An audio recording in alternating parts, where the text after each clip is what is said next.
welcome back to another vlog. Either way, I am so happy you're here to join me for a mid-year reset. Much needed, might I add, because we are over halfway through 2025 now, and I don't know about you, but I am in need of a self-reflection, internal reevaluation situation, because I took a look at the goals I had set for myself at the beginning of 2025, and if I'm being honest, they're just not being met. They're not being fulfilled. So instead of letting them just fade into oblivion and then look back on them like a distant memory at the end of 2025, why not have a mid-year reset and adjust and adapt now so that we can still meet those goals by the end of this year. Starting today on a beautiful Monday morning, I do work full time, so I am working at 9 to 5 today as well as throughout the rest of the week. So we're going to be doing all of this resetting, all of this readjusting to my day-to-day lifestyle, all while working a 9 to 5. So if you also work a 9 to 5, you understand the struggle of trying to implement change to a very set and very inflexible routine, but we're going to try to do that today. You can start by just setting your alarm 15 to 20 minutes earlier on your workday so that you have time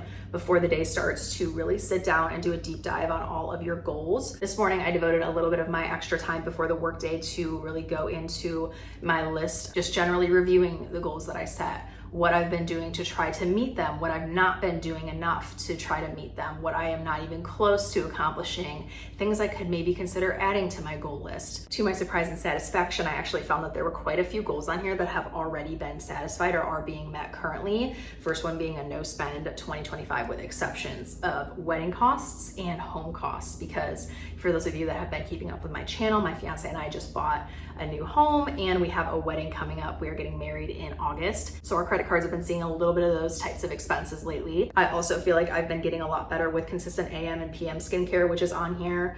YouTube, I've been posting consistently and authentically and really just kind of showing up as my genuine self instead of trying to worry about numbers and statistics. So I would consider that a goal met as well. Goals that have yet to be met on here: daily Bible study and prayer. I've really fallen off with that lately, especially with the house and the move. I have still read scripture from other sources, daily devotionals, self-help books, things like that. And I do pray sporadically, but I do like having a little bit of a routine where I have a set time in the morning devoted to the Lord. Was hoping to have that really strongly implemented into my routine by now, kind of like a non-negotiable, but not yet there. The remaining two goals that have not yet been met kind of go hand in hand with one another. I had a goal weight of 170 pounds by mid-April. I'm currently lingering around 175. I started at a weight of a little over 200 pounds. So to be able to maintain 175 pretty easily is very good, but I do want to continue to minimize that number as much as possible. And I do believe the other goal I mentioned that has not yet been met, which is daily 30-minute walks, will help me get to that goal. So those are the three goals we set at the beginning of the year that we have not yet met. I did add 3 more mid-year goals. I'd like to up my water intake. I feel like that will help with my general health and wellness as well, and my weight loss. I've been doing really well with my initial goal I set regarding YouTube, but I do want to start posting weekly short form content on both YouTube and TikTok. I love long form content like this. This is where I started. This is where I feel like I really get to build a relationship with you and get to know you all. But I've been getting into short form lately, and I think it's really cute and really fun, and I think it can really help to grow my channel a little more, and I think that would just be beneficial for everybody. More content for you, more growth for me, not only the numbers, but also just in skill set and just continuing to grow and get better at what I do. The last goal I have on here is work related to my full-time job. I really strongly want to deviate from my job description every way possible and just really start innovating and doing new things at work that I was not hired on to do, but things that I'm fully capable of doing. I am in a creative role, but it is tailored to be very communications and administration focused, but I do think it has the capability to become more marketing and outreach centric. Those are the goals for this mid-year reset, some new, some old. Now we're gonna work on meeting them, starting with the 30-minute walk I talked about. And then after that, we will log on for the day, get started with some work, and start innovating.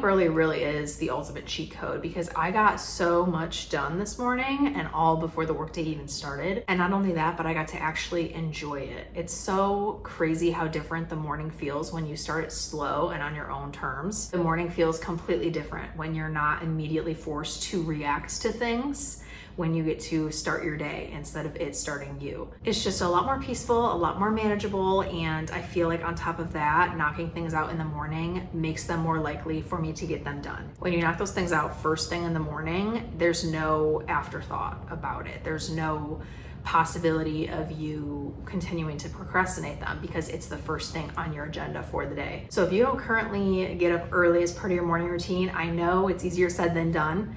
I know, but it is so worth it. It really is. Even just an extra half hour added to your morning makes the biggest difference. And once you start to do it, you'll want to continue to do it. It's around 8:30 a.m. right now, so it's about time I start my 9 to 5. I'm going to log on for the day, stay hydrated, try and get through one of these before lunch so I can refill it. And I'm really excited to see what I will end up doing today with my work day, see how I will push myself and push my creativity limits a little bit. Just start doing things that are going to blow people away, that they're not expecting from me, things that are going to help advance my company, and most of all, invest in my own professional growth and glorifying God in being more productive.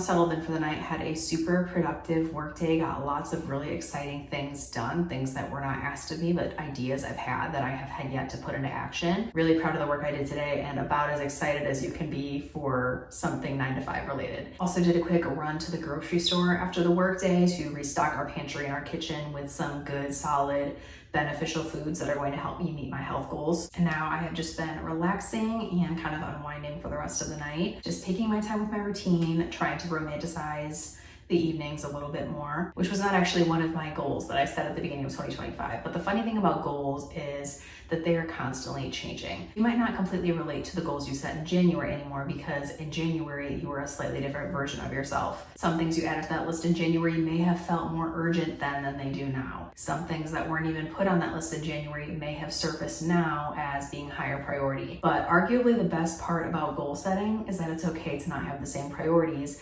that you had at the beginning of the year. It's okay to not want to stick to a plan that no longer fits. Sometimes the plot twists teach you more than the plan does. Sometimes going off the grid a little bit with your plan is where the most growth happens. And so if you've had the intention to do a full mid-year life reset and reboot, but it feels a little unapproachable, just remember that it's only going to feel all the more overwhelming in 6 months at the end of 2025. Why wait to get back on track when reaching your goals could be just 6 months away? I know you want to look back on your goals list and have some of them checked off the list. I know you do. So let this be your sign to get up, get moving, invest in yourself, invest in your future, and start taking action to reach your goals. Thank you so much for being here for this mid-year reset with me. I really hope you all enjoyed. I always enjoy having you here. Don't hesitate to come back here or subscribe. I hope you're having a great week, and I will see you very soon in the next one.